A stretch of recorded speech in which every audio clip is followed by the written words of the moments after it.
Nakaranas ka na ba na makasaksi ng karumal-dumal na krimen o masamang gawain ng iyong mga magulang para lang masustentuhan ang pangangailangan ng kapatid mo?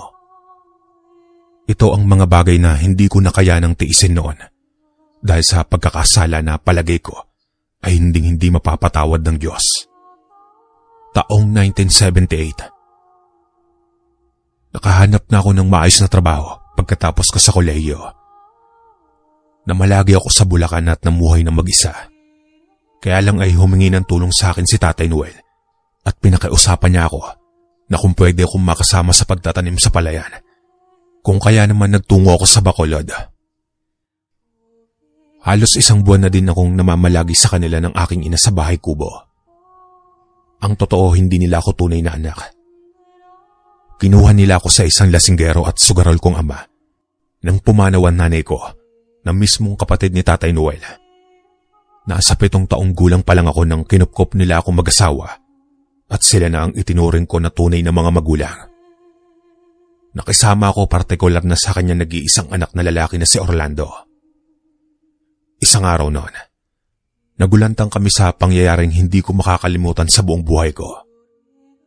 Pasado 11:00 na ng hating gabi, ay biglang dumating ang mga kabinataan na kaibigan ng kapatid ko. Inalalayan nila ito at nagpaliwanag sa amin dahil hating gabi na sila nakauwi. Noong mga panahong iyon ay talamak ang iba't ibang uri ng mga aswang sa Bacolod at kahit ang mga dayuhan ay nababahala sa kanilang mga kaligtasan sa pananatili sa bayan. Dahil maraming mga umaali-aligid na aswang tuwing sumasapit ang gabi.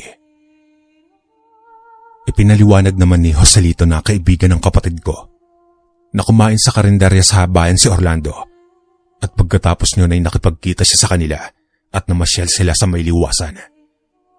Naisipan nila mag-inom at inabot na sila ng gabi nang biglang sumama ang pakiramdam ng kapatid kong si Orlando. Mukhang hindi na siya sanay sa pag-inom ng alak at mukhang nagkaroon pa siya ng sinat kung kaya't minabuti na siyang ihatid sa bahay ng kanyang mga kaibigan. Nabahala kami ng aking mga magulang. Napailing ang tatay ko at naisipan naming ipasok sa loob ng bahay si Orlando, katulong ang kanyang mga kaibigan.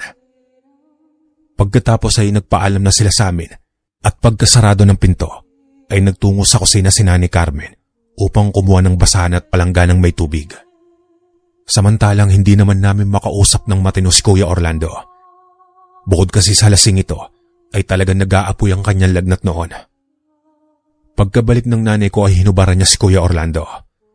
Pinunasan ng katawan nito ng basang bimpo at pagkatapos ay nilagyan ng bimpo ang noo. Tinulungan ko naman siyang makakuha ng damit nito sa tokador at binisa namin siya upang kahit papano ay guminhawa ang kanyang pakiramdam. Umuungol si Kuya Orlando noon at pabulong-bulong ng mga salitang hindi namin maunawaan. Pinayuhan na muna kami ng nanay ko na magpahinga at siya na ang bahalang magbantay kay Kuya Orlando. Sumunod naman kami ng tatay ko sa mungkahi ng nanay ko at nagtungo na sa silid tulugan. Kinabukasan, nadatnang ko na nagkukumbulsyon si Kuya Orlando at nakatirik ang kanyang mga mata na nakahiga sa kama. May albularyo na gumagamot sa kanya habang pinapausukan ng isang malaking bao at nagpapagpag siya ng kakaibang halamang gamot. Nagimbal ako habang pinagtutulungang hawakan ng mga magulang ko si Kuya Orlando. Hindi nila mapigilan ang matindi nitong pagwawala na animoy sinasaniban ng masamang espiritu. Sumambit ng kakaibang pabulong na orasyon ng albularyo. Tinitigan niyang mabuti ang anyo ni Kuya Orlando at unti-unting nanlisik ang kanyang mga mata at tila natatakam sa anyo nito. Lumipas ang ilang sandali ay nawalan ng malay si Kuya Orlando at bumulagta ito sa kama.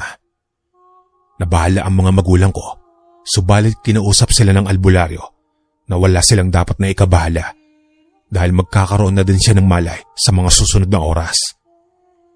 Ngunit sinimplihan niyang kausapin ng masinsinan at diretsahan ng aking mga magulang. Ipagpaumanhin po ninyo, pero sasabihin ko na sa inyo ang totoo.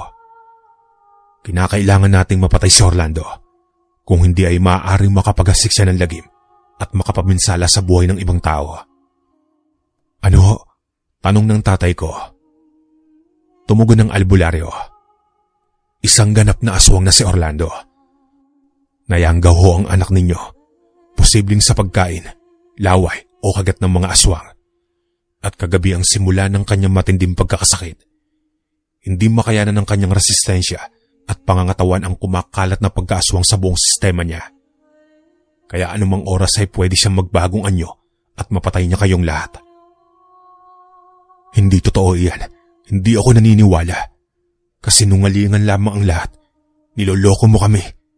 Ang mabuti pa ay lumayas ka sa bahay namin. Hindi ko matatanggap ang lahat ng mga sinabi mo. Bulyaw ng tatay ko. Galit na galit siya at kamuntikan na niyang masuntok sa mukha ang albularyo. Mabuti na lang at naawat namin siya ng aking ina. Maluha-luha ang nanay ko na nagmamakaawang huminaho ng tatay ko at bahagya niyang inilayo ang albularyo bago pa tuluyang magdilim ang paningin ng tatay ko. Lumipas pa ang ilang sandali ay mabilis na binayaran ng nanay ko ang albularyo at sinama na siyang makalabas sa aming bahay. Hindi ko na napigilang kausapin ng tatay ko dahil hindi ko na matagalan ang nangyari noon. Tatay, mukha naman pong walang halong pagsisinungaling at pawang katotohanan lamang ang sinasabi ng albularyo. Hindi po kayo dapat nagpadalos-dalos at nagpadala sa inyong damdamin. Naisip ko po na makakabuti kung dalhin natin sa simbahan si Kuya Orlando at magbakas sakali po tayo na mabindisyonan siya ng pare at mabigyan ng lunas upang hindi na siya makapatay ng mga tao. Inakala ko na papanig sa akin ng tatay ko, ngunit taliwas pala iyon sa inaakala ko. Bigla na lang siyang nagalit at pinagdududuro ako sa hindi malamang kadahilanan. Wala kang karapatang gawin niyan. Hindi siya aswang at walang magdadala sa kanya sa simbahan. Kapag ipinagpailitan mo ang gusto mong mangyari, ay mapipilitan akong maging maras sa'yo. At binabalaan kita. Huwag na huwag kang gagawa ng anumang bagay na makakasakit sa kapatid mo kung hindi ako ang makakalaban mo. Nasindak ako sa galit ng aking ama. Kahit hindi ko siya tunay na ama, ay talagang nasaktan ako para sa sarili ko. Alam ko naman na mas matimbang pa rin si Kuya Orlando bilang kanyang tunay na anak. Ngunit pakiramdam ko noon ay iniwan niya ako mag-isa. Mas pinili niyang maniwala sa kanyang sarili kaysa sa katotohanan na ipinakita sa kanya ng albularyo. Hindi ko napigilan ang aking sarili at bigla na lang akong lumabas ng bahay. Tinawag ako ng nanay ko subalit hindi ko na siya pinakinggan. Nagtungo ako sa bahay ng aking kaibigan at doon ako nagpalipas ng sama ng loob. Pagkadating ko sa bahay ni Sancho ay isinuwalat ko sa kanya ang buong pangyayari. Isang magtatawas ang tatay niya at may kaalaman din sa pagpatay sa mga aswang. Kaya naman marunong din at biyasa ang kaibigan ko sa pakikipaglaban sa mga aswang na nagagawi sa aming bayan. Sancho, huwag na huwag mong mababanggit sa tatay mo ang tungkol kay Kuya Orlando. Mahal ko ang kapatid ko at ayaw ko na may mangyari sa kanya masama. Malaking kaguluhan ang magaganap kung malaman ng tatay mo pati na rin ng taong bayan na isang aswang ang kapatid ko. O sige, pero sa tingin ko ay wala namang ibang maaaring gawin sa kapatid mo kung hindi ang patayin. Hindi ka rin naman makakasigurado kung talagang makakaligtas siya sa simbahan at kapag nadampian o nasabuyan siya ng sagradong tubig, ay siguradong masusunog ang kanyang balat at buong katawan. Paliwanag ni Sancho. Saglit ako napaisip. Nagulan ako at talagang nagtatalo ang isip at konsensya ko. Ayokong mamatay si Kuya Orlando. Kaya nagbaka sakali ako sa iba pang alternatibong paraan. Ano bang dapat kong gawin? Napangiti naman si Sancho. Nagtungo ito sa kanyang malaking aparador at binuksan niyon. Tumambad sa harapan ko ang napakarami niyang koleksyon ng mga armas at pangontra sa aswang. Binigyan niya ako ng maliit na garapon ng asin at ilang piraso ng sibat, gayon din ang maliit na lagayan ng sagradong tubig. Oh, heto ang mga kailangan mo para hindi ka malapitan ni Orlando kung sakaling magbagong anyo siya sa pagsapit ng gabi. Tinanggap ko ang sibat pati na rin ang garapon ng asin. Tol, kapag inatake ka ng kapatid mo, ay sibatin mo siya sa may dibdib at sabuyan ng asin. Nakakatiyak akong mapaparalisa at manghihina ang kanyang katawan. Wika sa akin ni Sancho. Pinagmasdan ko namang mabuti ang kanyang mga binigay na sandata. Huwag ka na magdalawang isip pa. Nakasalalay sa mga kamay mo ang magiging kaligtasan ng mga magulang mo laban sa kuya mo. Kung hindi mo man kayang malagpasan ang kapangyarihan niya, ay tumawag ka sa mga kapitbahay upang masaklolohan nila kayo. Dagdag pa ni Sancho, sabay sumilip ito sa bintana at nagsabing malapit na magdilim ang kalangitan at nagbabadya na ang takip silim. Kailangan mo nang umuwi, tol, at baka manganib ang buhay ng iyong mga magulang. Sige na, bitbitin mo na ang sandata at lakasan mo ang iyong loob kung sakali magkaharap kayo ng iyong kuya. Utos ni Sancho. O sige, tol, maraming salamat. Umalis ako sa bahay nila, dala ang mga bagong pangontra sa aswang. Pagkadaan ko sa mahabang daan ay nakasalubong ko si Mang Igme, ang albularyong gumamot sa aking kapatid. Napahinto ko sa paglalakad at medyo kinabahan dahil mukhang nalaman na niya ang posible kong gawin sa pagsapit ng gabi. Iyo, sa palagay ko ay naniniwala ka sa mga sinabi ko tungkol sa kapatid mo dahil may dala ka pa mga sandata. Tumango naman ako sa albularyo. Saan ba nanggaling ang kapatid mo at paano siya nahawaan ng aswang? Tanong ni Mang Igme. Base po sa pagkakasalaysay ng kanyang mga kaibigan, ay kumain po sila sa isang karinderya. Pagkatapos ay naisipan nila mag-inuman. Hanggang sa sinamaan na po ng pakiramdam si Kuya Orlando. Hinimas-himas naman ng albularyo ang kanyang balbas. Saang banda yung naturang karinderya? Huwika ng albularyo. Mukhang nanggaling po sila sa karinderya na may mangilang-ilang kalapit-bahay. Hindi po tanyag ang naturang karinderya at maaaring hindi na po humanap ng iba pang kainan si Kuya Orlando. At doon na siya nagtiyagang kumain bago pa siya natagpuan ng kanyang mga kaibigan. Bigla namang nangislap ang mga mata ni Mang Igme at mukhang nahuhulaan na niya kung anong klaseng karinderya ang kinainan ni Kuya Orlando. May alam akong karinderya na kinatatakutan at pinangingilagan ng ilang residente na nakakakilala sa mga nagtitinda doon. Medyo malayo iyon sa bayan at talagang iniiwasan itong kainan dahil aswang ang may-ari noon. Ayon pa nga sa kwento ng ilang residente, ay may mga nawawalang tao na kumakain doon at hindi na nakakabalik sa kanilang bahay. Ang hinala nila ay kinain at pinatay sila sa karinderya. Hindi sila makapagsuplong sa pulis dahil sa takot na baka makilala sila ng tindera doon at makasuhan pa sila ng paninirang puri. Ngunit totoong nangangawala ang ilang taong kumakain doon.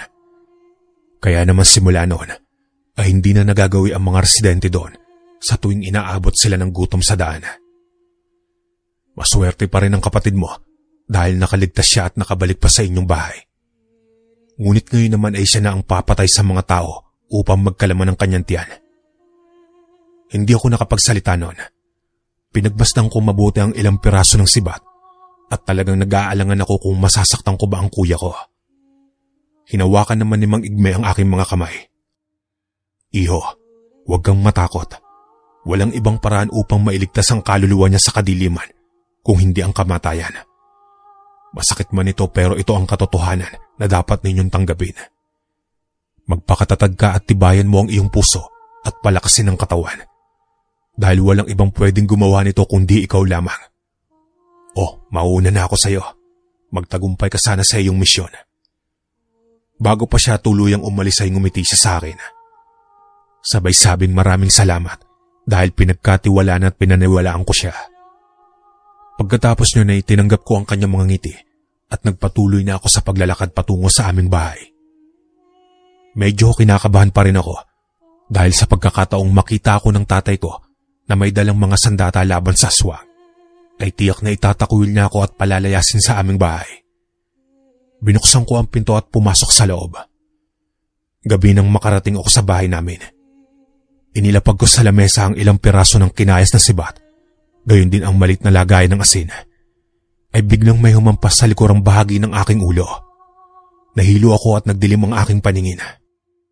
Hindi ko na alam kung ano ang mga sumunod na nangyari sa akin. Hanggang sa nung muli ako magising at nagdilat ako ng aking mga mata. Medyo makirot pa rin ang bahaging ulo at bato ko dahil sa malakas na paghampas sa akin. Hanggang sa nakita ko na lang ang aking sarili na nakatali ang mga kamay at paa sa apat na sulok ng kama. Tapos ay may nakasapak na tela sa aking bibig. Nagwala ako ngunit hindi ako makatakas. Napakahigpit ng pagkakatali sa akin.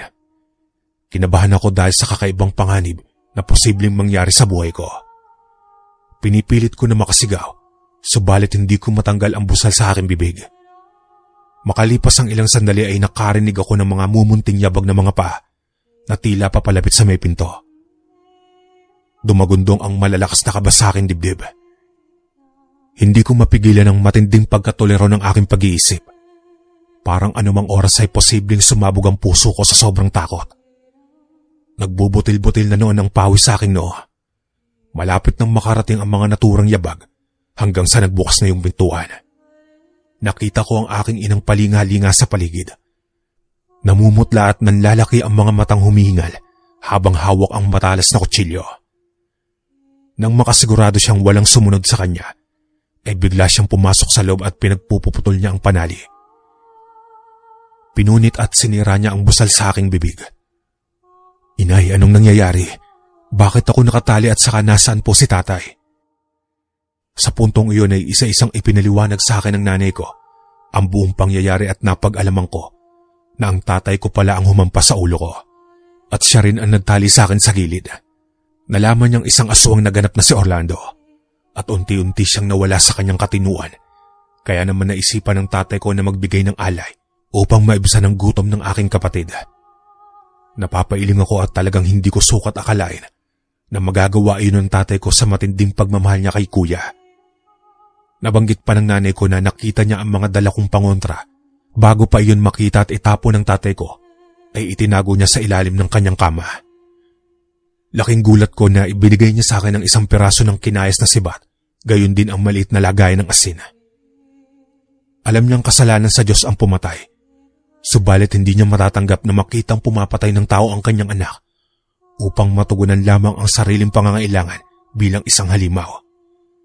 At ayaw din niyang makitang dumating ang panahon na lapain niya ang pamilya namin. Pinayuhan niya akong huwag matakot at gawin ang lahat ng makakaya upang mailigtas ang kaluluwa ni Orlando. Hindi pa natatagalan at biglang lumitaw sa may pinto ang aking tatay. Nagpupupuyo siya sa galit nang mapansin na pinakawalan ako ng nanay ko mula sa pagkakatali ko sa kama. Bigla niyang sinampal ang aking ina, kaya naman sinalag ko ang mga kasunod niyang pag-atake, ngunit sinikmuraan niya ako. Pinagtatadyakan niya rin ako at sinuntok sa muka, kaya bumaksak ako sa sahig at napangiwi sa sobrang sakit. Balak pa sana niya akong bugbugin nang makarinig kami ng ilang kaluskos at ungol na papalapit sa aming kinaroroonan. Nanlaki ang aking mga mata nang mapagtanto ko na nagmumula ang tinig buhat kay Kuya Orlando at malapit na siya sa silid. Kinuha ko ang sibat at ibinigay sa aking ina ang maliit na lagayan ng asin. Sinikap naming bumangon hanggang sa lumitaw sa likuran ng tatay ko si Kuya Orlando. Hindi na siya katulad ng dating ordinaryong tao. Tinubuan siya ng mahaba at malalaking pangil sa bibig, gayon din ang mga kuko na kasing tulis ng mga kuko ng mabangis na hayop. Samantalang magulo ang kanyang buhok at nanlilisik ang mga nagbabagang mata na tila isang malupit na halimaw. Naglalaway din siya at mukhang hindi nakapamilya ang tingin niya sa amin kung hindi isang masarap na pagkain. Pinagmasdan siyang mabuti ng tatay ko at bahagya itong lumapit kay Kuya Ramon. Anak, maawa ka. Huwag mo kaming kakainin at sasaktan. Sana naman ay ituring mo pa rin kaming kapamilya sa kabila ng pagiging aswang mo. Bigla namang bumukal ang mga luha sa kanyang mga mata at nakaramdam ako ng matinding awa sa aking ama. Binalak niyang yakapin ng mahigpit si Kuya Orlando.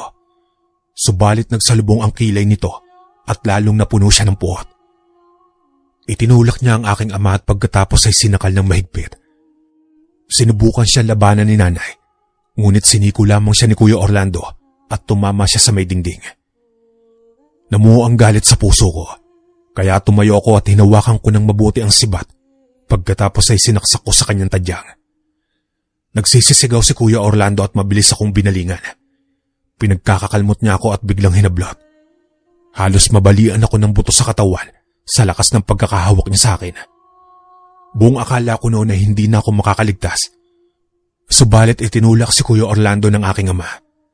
Napatama siya sa kama samantalang nakabawi na naman ang nanay ko, kaya binuksan niya ang malit na lagay ng asin at saka dumampot ng karampot at inihagis sa direksyon ni Kuya Orlando.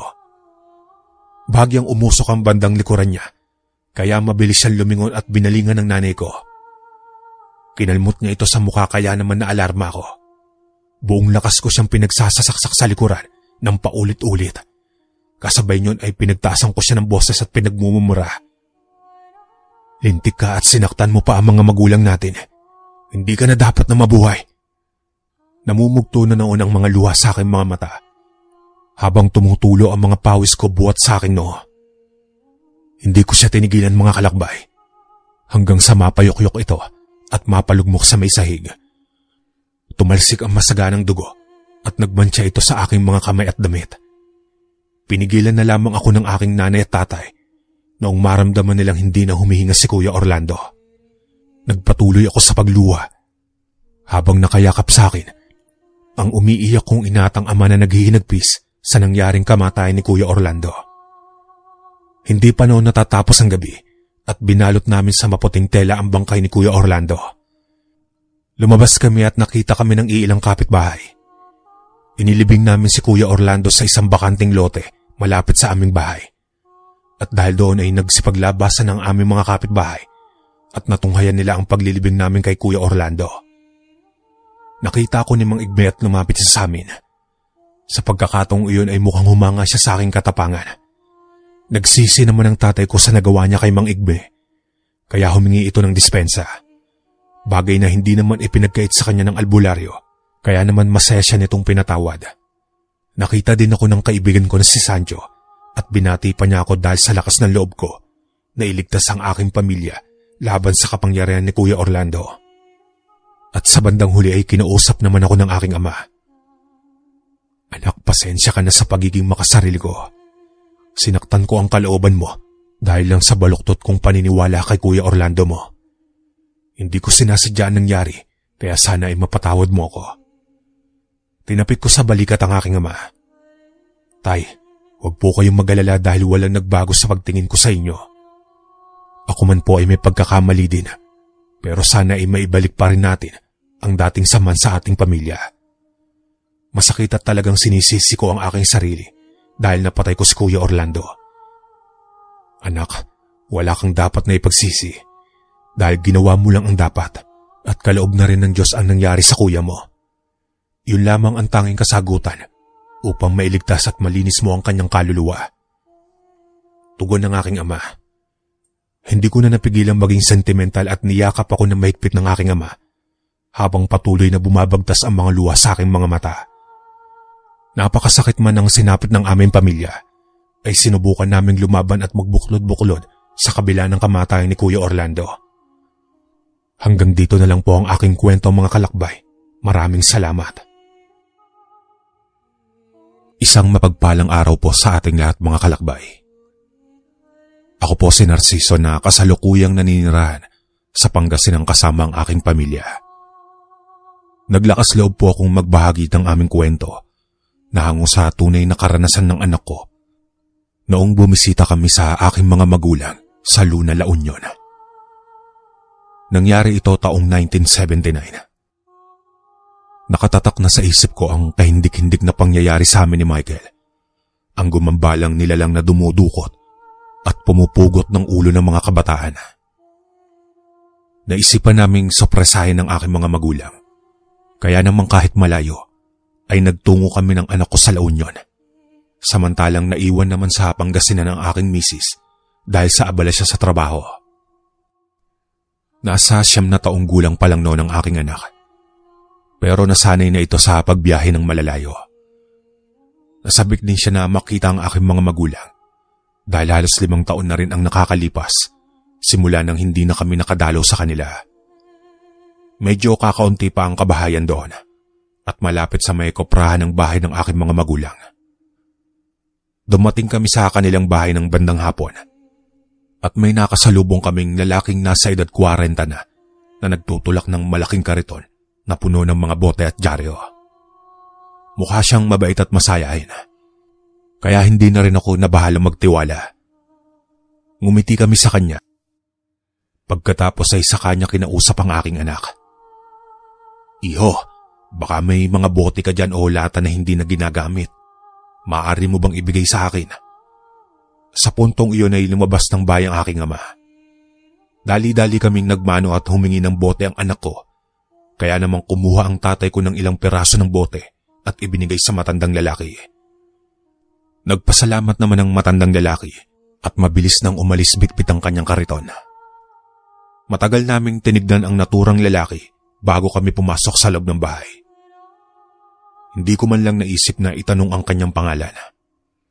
Pagkabungad namin sa may sala, ay nagalak ang aking mga magulang pagkakita nila sa amin. Napansin ko na marami na rin silang mapuputing buhok at kumulubot na ang mga balat, pero nananatili pa rin silang malalakas at masigla. Nagpapasalamat na lang din ako dahil hindi sila dinadapuan ng sakit. Naganda sila ng pagkain pagkatapos na makapagpaningas ng gatong at makapagluto sa kawali ng pritong isda. Nagkakwentuhan kami habang kumakain. Napag-usapan namin ang buhay namin sa Pangasinan. Gayon din ang pag-aaral ni Michael at ang sitwasyon sa trabaho ng aking misis.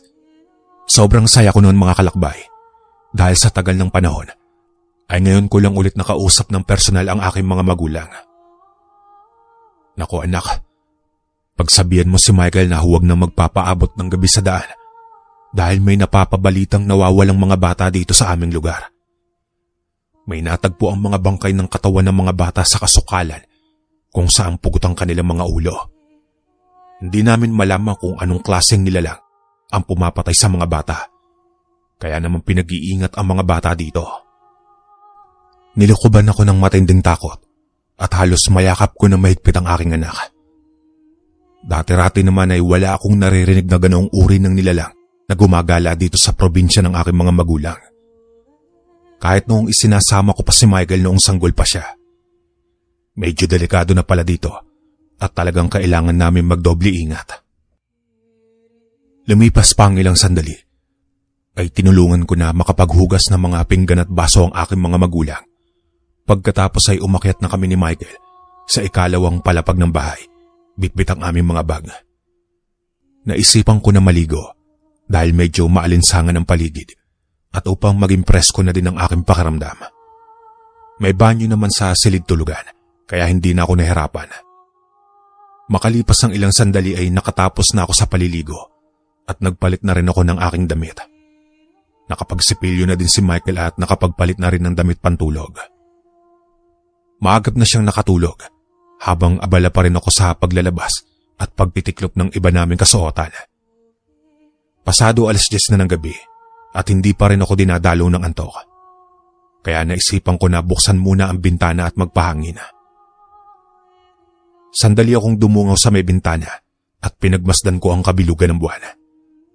Kahit papano ay may hangin sa labas ng bahay. Nakalanghap na rin ako ng sariwang hangin at medyo napawi ang aking pagod sa biyahe. Pinagmasdan ko ang tala sa kalangitan at talagang humanga ako sa natural nitong liwanag. Matagal-tagal na din akong hindi nakakapagmuni-muni dahil sa kaabalan ko sa pagtatrabaho at pag-aalaga sa aking anak. Masaya ako na kahit kaunting panahon ay pinagbigyan ako na magkaroon ng oras na makapahinga sa nakakapagod na araw-araw na gawain.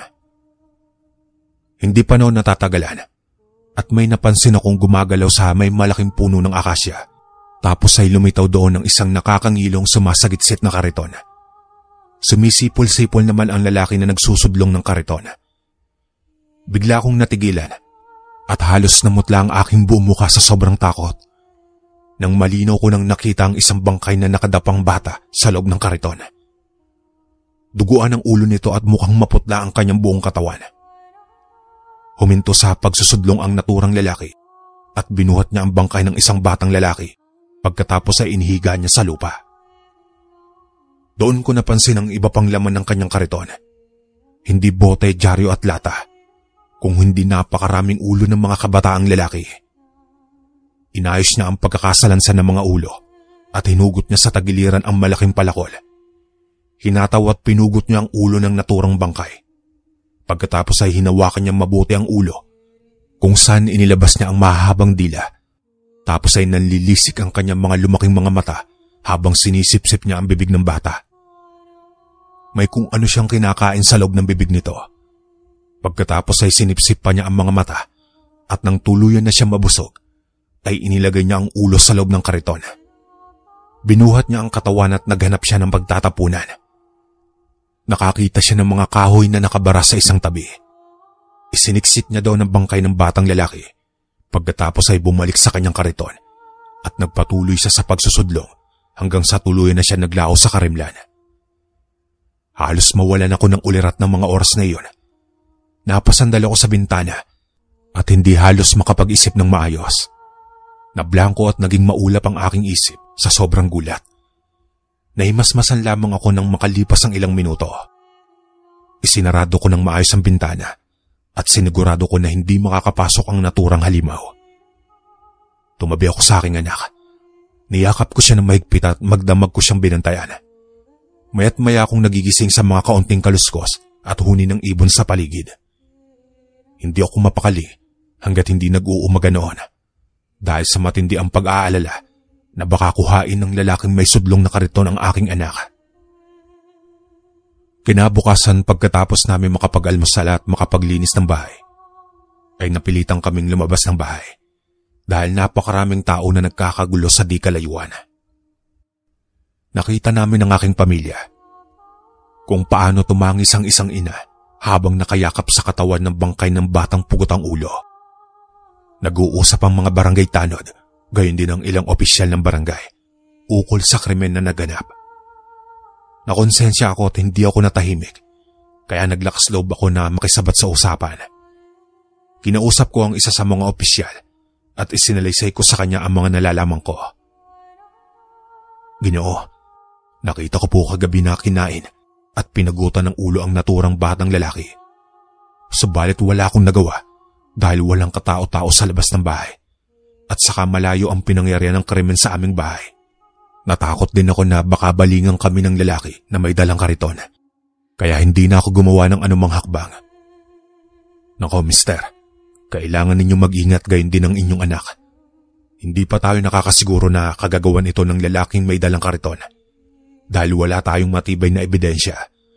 Subalit ang maipapayo ko lamang sa iyo ay huwag ninyong hahayaang gumala sa gabi ang inyong anak. Pahayag ng opisyal. Hindi ko na nakausap ang pamilya ng bangkay ng batang lalaki dahil sumama sila sa mga opisyal na tumulong sa pagdadala ng bangkay. Marami namang mga tsismosong residente ang nagbulungan na halos nagtagal na rin sa lugar na pinangyarihan ng krimen. Kaya naman pagbalik namin sa aming bahay ay binilinan ko si Michael. Anak, huwag kang basta-basta magtitiwala sa lalaking nagsusudlo ng kariton dahil mapanganib siya at pwede kanyang patayin. Opo, tatay, pagsang-ayon niya. Sumapit ang katanghalian. Saglit na may kinuha si Michael sa labas ng aming bahay at biglang narinig ko ang gulong na sumasagitsit na kariton. Nagpintig ang aking tenga at nagmamadali akong lumabas ng bahay at hinablot ko si Michael. Dumaan sa harapan namin ang lalaki na may dalang kariton. Iho, may bote, dyaryo o lata ka ba na pwede kong mahingi? Sa pagkakataong iyon ay ako na mismo ang sumagot sa kanya. Pasensya na po pero wala po kaming maibibigay na mga hinihingi ninyo. Inutusan ko naman na pumasok sa loob ng bahay si Michael at paglingon ko ay napansin ko na palihim nang umisi sa akin ng lalaki at nakita ko na nangislap ang kanyang mga ngipin. Nangilabot ako dahil nagmukha siyang demonyo sa pagkakangisi niya sa akin bago ito umalis. Isinarado ko ang pinto at hinding-hindi ko pinalabas ng bahay si Michael. Tahimik akong nagdasal sa Panginoon na sana ay walang masamang mangyari at hindi na bumalik ang naturang lalaking may dalang kariton. Nagkausap pa kami ng aking mga magulang sa may lamesa habang nasa silid tulugan naman si Michael. Anak, alagaan mo si Michael at huwag kang papayag na mawala siya sa iyong paningin. Hindi namin kaagad nasabi sa iyo na dumudukot ng mga inosenteng bata ang naturang lalaking may dalang kariton dahil hindi pa rin namin ito nakikita sa personal na talagang pumupugot ng ulo ng mga bata. Akala nga ng ibang residente ay alamat lamang iyon upang takutin ng mga bata na nagsisipaggala sa kalaliman ng gabi. Pero nang naging palasak na ang krimen at pagkawala ng mga bata dito, ay naalarma at naniwala na ang bawat pamilya ukol sa lalaking may sudlong na kariton. Napangiti naman ako at ipinanatag ang aking kalooban.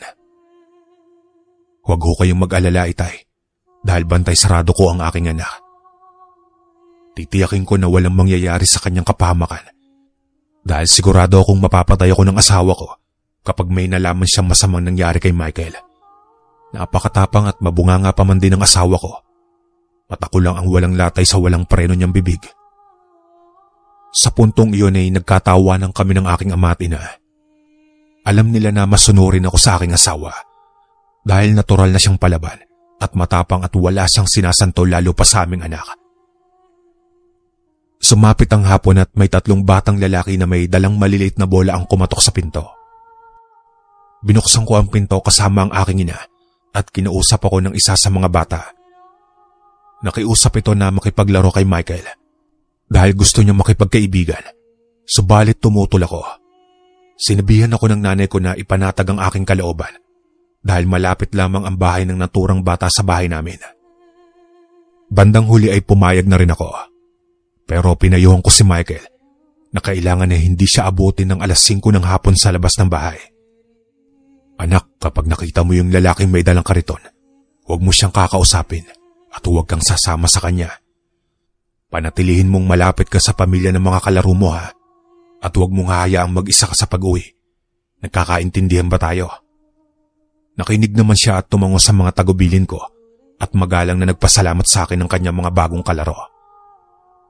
Pinilit ko na ipanatag ang kalooban ko at hinayaan ko na makipagkilala at makisalamuha ang aking anak sa ibang bata, kahit na nasa loob ko pa rin ang kaunting pangamba sa lalaking may dalang kariton. Nilibang ko na lang ang aking sarili sa pagtulong sa mga gawaing bahay at paghahanda ng lutuin para sa hapunan. Lagpas 5:00 na noon at malapit nang lumubog ang araw ay hindi pa rin dumarating si Michael. Kaya naisip ko na lumabas ng bahay at sunduin siya sa bahay ng kanyang kalaro. Hanggang sa makasalubong ko na lamang siya sa daan kasama ang kanyang mga kalaro. Dumidilim na ang kalangitan. Pinauwi ko na ang mga kabataan at naipon ang galit ko kay Michael dahil sa pagsuway niya. Hindi ba't sinabi ko sa'yo na huwag kang uuwi ng lagpas 5:00? Pinagtaasan ko ng boses ang aking anak. Tatay, hindi ko po sinasadya. Patawarin niyo po ako. Hindi na po mauulit. Tumutulo na ang mga luha niya sa kanyang mga mata. Humingi siya ng paumanhin ngunit hindi ko siya pinakinggan. Tinanggal ko ang aking suot na sentron at pinalo siya sa may puwitan. Umiyak ito ng pagkalakas-lakas hanggang sa kumawala siya at nagmamadaling tumakbo palabas ng bahay. Michael, bumalik ka dito. Kinuha ko ang gasera kasunod ang aking mga magulang at mabilis kaming lumabas ng bahay. Hindi na namin siya makita sa kahabaan ng daan pero nagpatuloy pa rin kaming luminga-linga sa paligid. Subalit hindi na namin siya matagpuan. Anak, baka bumalik siya sa bahay ng kanyang kalarong si Miguel. Magbaka sakali tayong magtungo doon at baka matagpuan natin si Michael. Mungkahi ng aking ama.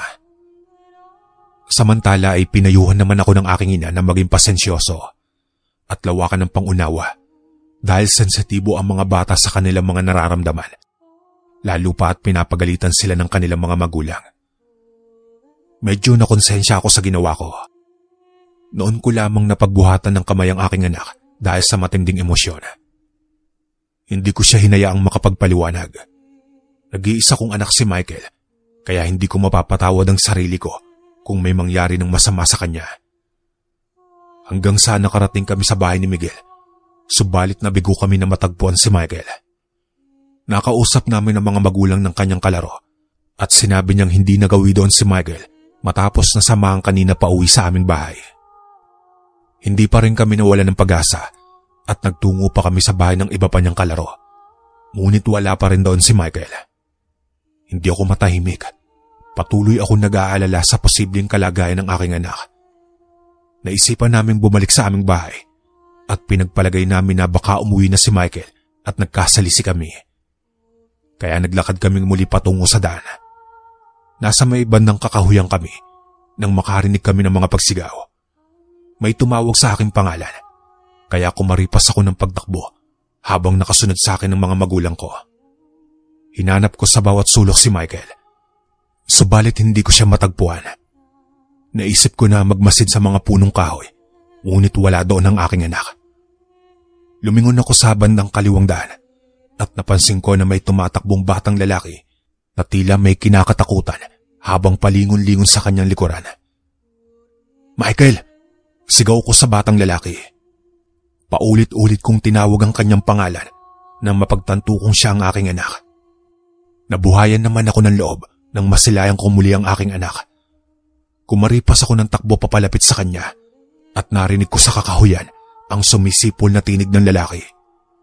Malamang ang lalaking nagsusudlong ng kariton ay nasa paligid at siya ang sumusunod sa aking anak. Halos mga dapa ako sa pagtakbo, pero buong lakas ko na binuhat ang aking anak at nagpatuloy ako sa pagtakbo bago pa kami maabutan ng naturang lalaki na may sudlong na kariton. Hindi ko na ininda ang pagod, basta rumistro sa isip ko na kailangan makarating kami sa loob ng bahay, kung saan magiging ligtas ang buhay ng aking anak. Dire-diretso lang ako sa pagtakbo hanggang sa makarating kami sa bahay. Nakasunod naman ang mga magulang ko. Ibinaba ko naman si Michael at tinulungan siya makapasok ng aking mga magulang. Ngunit nanatili pa rin ako sa labas ng bahay. May naulinagan pa akong kakaibang ingay sa paligid. Parang may batang humihikbi at humihingi ng tulong. Nag-abang ako ng matagal na oras hanggang sa napansin ko ang batang lalaki at nakilala ko itong si Franco na isa sa mga kalaro ni Michael. Nadapa ang batang lalaki dahil sa madulas na daan. Bumangon siya subalit mabagal ang kanyang pagkilos. Kaya naman nangamba ako dahil lumitaw na mula sa kakahuyan ang lalaking may dalang kariton. Posibleng maabutan ng lalaki ang bata na nakahandusay sa lupa.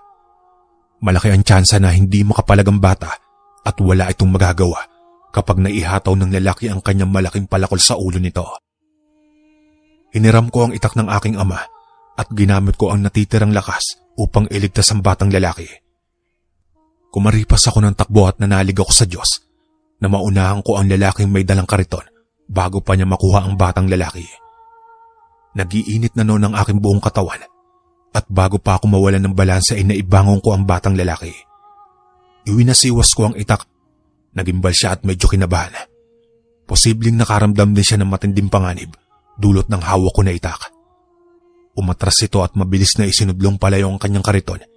Pagkatapos ay naglaho siya sa kakahuyan.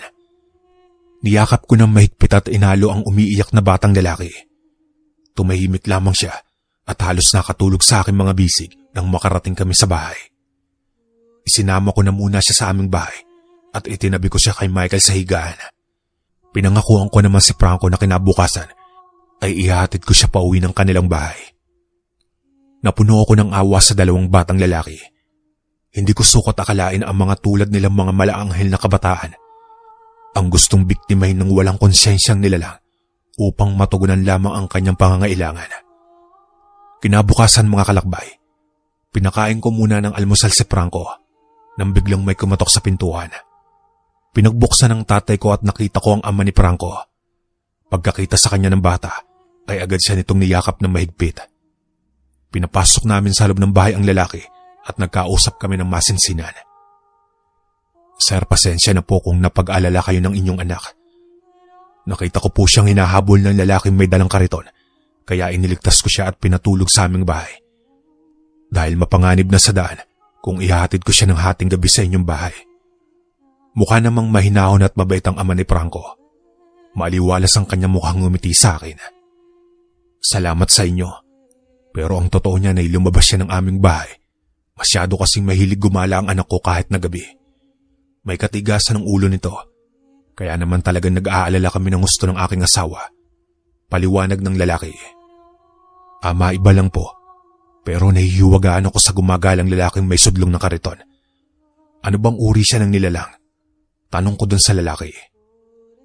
Huminga naman ng malalim ang ama ni Franco bago niya ako binigyan ng maliwanag na kasagutan. Ang lalaking may sudlong na kariton ay tinatawag na kuraret at nakikita siya sa hating gabi na may dalang kariton na puno ng ulo at bungo ng mga bata. Paniniwala dito na isa siyang halimaw at kumakain ng ilang bahagi ng katawan ng mga bata sa pamamagitan ng pagpugot sa kanilang mga ulo. Pagpapaliwanag ng ama ni Franco. Hindi nagtagal ay umalis din sa aming bahay ang mag-ama. Lumipas ang ilang minuto ay biglang bumalik ang isip ko sa mga sinabi ng ama ni Franco. At talagang natakot ako sa mga nalaman ko.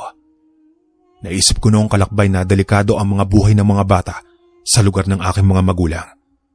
Kaya naman nasanay na si Michael na hindi magpaabot ng takip silim sa labas ng bahay. Hanggang sa wala na kaming nabalitaan ukol sa kuraret. Wala na rin napapabalitang mga bata na nawawala tuwing gabi. Kaya naisip ko na marahil ay natakot ang kuraret sa kamuntikan naming sagupan at humanap na ito ng ibang lugar na mapagtataguan. Natapos ang isang buwan at bumalik na rin kami sa Pangasinan. Nangako na muli ako sa aking mga magulang na sa tuwing bakasyon ni Michael ay bibisita kami sa kanila. Dumating ang panahon na namatay ang aking mga magulang kaya kumuha ako ng mga ngalaga sa bahay ng aking mga magulang. Hanggang sa nakagawian na namin mga kalakbay na magbakasyon sa bahay ng aking mga magulang. Kapag naman sumasapit na ang pasukan ay bumabalik na rin kami sa Pangasinan. Hanggang dito na lang po ang aking kwento mga kalakbay. Maraming salamat.